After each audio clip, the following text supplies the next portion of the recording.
le bataillon a quitté Paris. Alors, on était tous réunis dans la cour de l'école militaire, et le colonel dit bataillon, direction Champs-Élysées, Vincennes, l'Alsace, Berlin, en avant.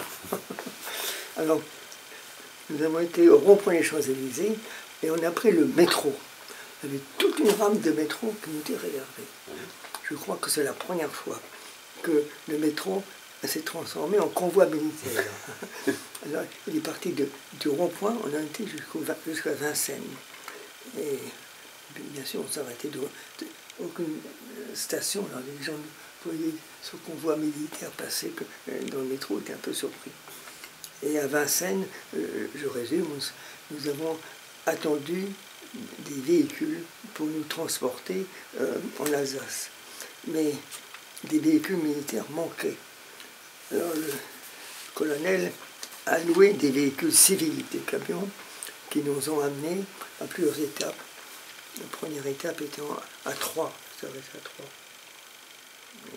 Et à Troyes, j'ai découvert quelque chose d'intéressant. J'étais de garde la nuit devant le dépôt des munitions. Et je me suis aperçu que les coqs chantaient toute la nuit. Ah bon? Je ne savais pas qu'ils chantaient toute la nuit. Toute la nuit, ils se répondaient, les coqs les uns les autres. C'était une révélation de la guerre, le chant des coqs. Et puis, quand nous sommes arrivés à Sierentz, en Alsace. Et dès que les camions nous ont lâchés, ils sont vite repartis. Ils ont fait demi-tour, ils sont vite repartis. Et Sierentz, c'était pas très loin. Je vois qu'il y avait ici. Sierentz, c'était ici. Il y avait la forêt de la Harte entre Sierentz et puis le bord du Rhin. Et c'était le moment où von Rundstedt faisait une contre-attaque. D'accord. Et à ce moment-là, il y avait tout le bord du Rhin était occupé, Kems en particulier, et il fallait essayer de déloger les Américains, les Allemands, du bord du Rhin. Alors nous nous sommes installés à Kems. Kems, c'est un petit village, voyez-vous, ça c'était le Rhin. Et Kems, c'est là où nous sommes installés. Et le 1er janvier, nous avons fait une attaque. Il y avait la maison de navigation qui était ici, il y avait No Man's Land ici, et les Allemands tenaient la maison de navigation. Alors, nous sommes partis, et après, avant le 1er janvier, on avait fait quelques reconnaissances dans le coin.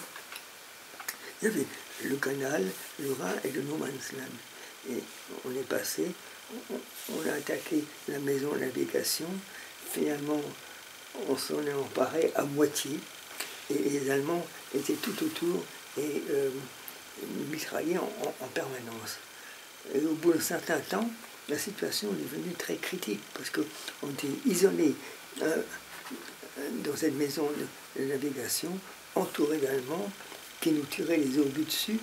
Alors, le lieutenant Blin, tout d'un coup, se déclare. Puis alors, beaucoup de blessés. Et les blessés qui étaient autour de la navigation, quand les brancardiers, les Croix-Rouges voulaient les secourir, ils ne pouvaient pas. Les Allemands tiraient dessus. Alors, tout d'un coup, Blin dit soldats, chasseurs, nous allons montrer aux Allemands comment des soldats français savent mourir. Alors, j'ai dit, mon lieutenant, on croyait que c'est vraiment nécessaire. Il ne voulait pas décrocher. Il avait l'ordre du colonel de décrocher. Il n'avait pas décroché. Finalement, le colonel a dépêché un commandant qui lui a donné l'ordre de repli. Il dit, on reviendra. Alors, nous sommes rentrés à Kems le soir, et le lieutenant Blin s'est mis au garde à vous, mon colonel, dit, je suis indigne d'être officier français, j'ai fait marche arrière devant les Allemands, il a arraché ses canons, je les donne. Dramatique, dramatique. On dit calmez-vous, calmez-vous, on va recommencer. Effectivement, quelques jours après, le 4, nous sommes repartis pour reconquérir la navigation. Mais entre-temps, les Allemands avaient déposé des mines, de la terrain de mines. Alors il a fallu traverser ce terrain de mine. Alors ça, c'était une épreuve parce qu'on voyait les camarades qui sautaient à droite à gauche, des jambes dans les arbres, des corps à moitié déchiquetés. Par contre, le Seigneur m'a protégé. J'ai traversé le champ de mine indemne. Alors, nous sommes venus et finalement nous avons repris la navigation et nous avons poussé jusqu'à Niffer. Et Niffer, nous avons libéré, les Allemands sont partis. Nous avons libéré ce petit village de Niffer. Il y a eu beaucoup de blessés, de tués.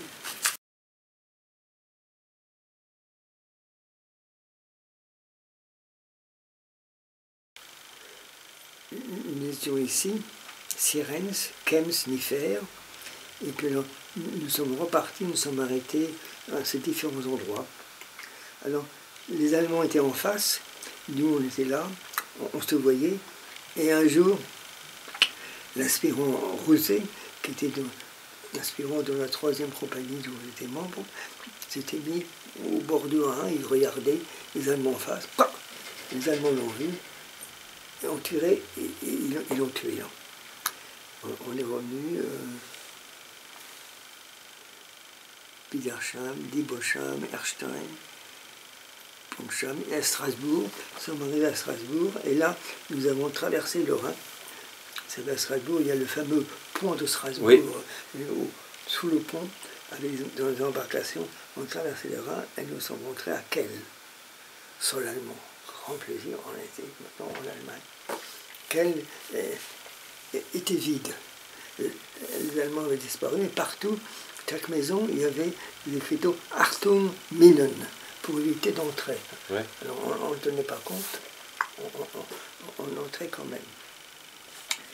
Et je dois dire qu'on s'est un peu servi sur l'habitant à ce moment-là. Et mes camarades entrant dans une cuisine voyaient un placard, il est très gourmand. Il dit, je vais prendre des confitures et d'eau là-bas. Oh, un Allemand, ouais. Un Allemand au placard. Alors, on l'a embarqué.